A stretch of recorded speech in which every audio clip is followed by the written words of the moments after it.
This is a Bicknell's thrush. Boy, it's hard to find this little twerp, but we're gonna try. In fact, we're gonna try all the thrushes in Maine right now. That is, if we can figure out what a thrush is. Thrushes are in the family Turdidae. There's about 175 members of that family worldwide. That's too many. Let's narrow it down to the genus level. Turdus is Latin for thrush, and that's the most common thrush in the world. But in Maine, only the American robin is a turd. That didn't come out right. Bluebirds have their own genus, Cyalia, so that's in the thrush family. But the birds we think of in North America as thrushes are mostly in the Catharus family. That was Latin for pure and clean. Charles Lucien Bonaparte came up with the name. He was actually a nephew of Napoleon Bonaparte, but I digress. All this taxonomic stuff. Is anyone still watching? So here's the guy who's everywhere, hermit thrush. I mean, they are everywhere. If you're out in the field for a day, you just about can't miss them. They are so common, I suggest you make this your default thrush. Everything is a hermit thrush, unless it isn't. They spin off a lot of identity clues. They've got a distinctly spotted chest, but not overdone. They're an olive brown color, but with a ruddy tail that they raise and lower a lot. They sing a lot, a flute-like song that starts with a solid note and can go up or down. And when they're not singing, they do a call note. It's sort of a weet. They also have the stupid habit of nesting in the ground. They could be in the middle of a jeep path. They could be next to a trail. I don't know how many nests I've almost stepped on. Like other thrush species, their eggs are blue. The other thrushes are a little more picky. Swainson's thrush likes it cooler and damper than hermit thrush, so you find them on mountain slopes in northern Maine, along the down east coast, much more than you do in southern Maine.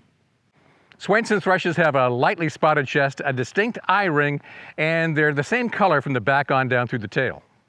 The song is distinct. It's a rising flute-like weasel wazzle woozle, always rising.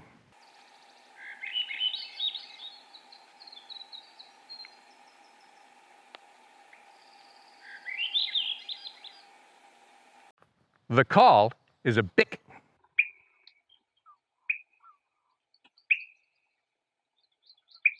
Swainson's thrushes always go up, Veery's always go down.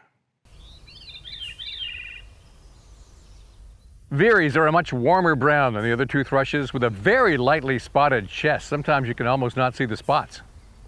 Veery's call a lot, and the call note is a veer, which is where the name comes from. They do defend the territory, so they call a lot just to maintain order and separation.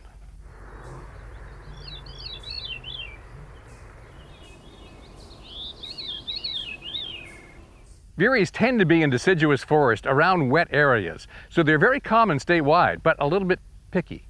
Seriously, statewide, the biggest concentration I've found of Veeries was right up here in the Canadian border.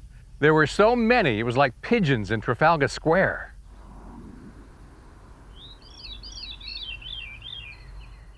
Wood thrushes are found all the way up past the Canadian border, but this Catharus species is... What? It's not? It's the only member of the Hylochicla genus? Hylochicla means weasel-colored woodland thrush. Right. They're widespread in southern Maine, but I don't get them all that much in northern Maine, except sometimes I do, or I least expect them. Here's an eBird map, and here's where I saw them, in places I never would have expected. Wood thrushes are a bright brown, brighter than all the Catharus thrushes, and their chests are heavily spotted.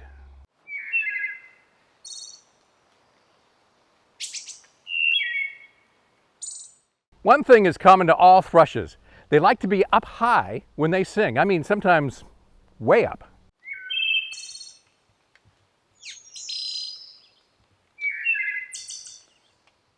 Generally, they're down in the woods where it's a little harder to see them, but when it's time to advertise, up they go.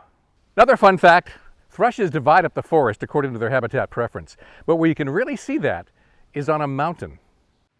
Where the forest is most deciduous right at the base of the mountain, that's where you're most likely to find the veery and the wood thrushes. Then the next 1,000 feet, which is mostly mixed forest, that's where the hermit thrushes are most likely to concentrate. Then for the next 1,000 feet, where it's more balsam fir and spruce trees, where it's really coniferous, that's where the Swainson's thrushes gather. And for the next 1,000 feet, 3,000 feet and above, it's this guy, Bicknell's thrush. Put a jacket on, we're going up there.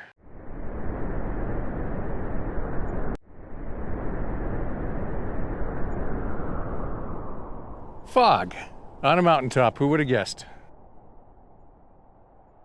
Actually, the fog isn't a real problem because if I see one, it's going to be right on top of me. The German word for this habitat is Krummholz, which meant stunted spruce. And is it ever? In this spot, I'm just about 4,000 feet up. That's higher than the Swainson's thrushes are going to go, so if I get a thrush, it's Bicknell's.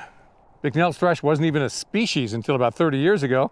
Eventually, they figured out that the gray-cheeked thrush, which is all across Canada into Alaska, is different than the ones that are stretching down into New England. They're just a touch smaller, they sing a little different, and they go to a completely different place in the winter. It's pretty much an endangered species because it's an alpine bird. It nests at about 2,800 feet to 4,000 feet, and that's where I am. If you want to find one, learn the call notes, because they'll do that more throughout the day. The song is mostly dawn and dusk. It's a weird, well, like this. And I gotta tell you, these thrushes are being real twerps today because I've heard several calls. He's been calling right close to me, but won't pop up. Just one song so far. They sing mostly right at dawn and right at dusk and not much else the rest of the day. Right, quick, right there.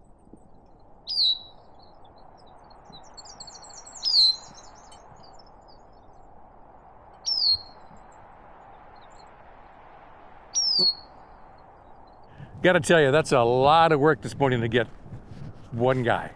So also up here, fox sparrow, blackpoll. It's cool to be in mountaintops in Maine.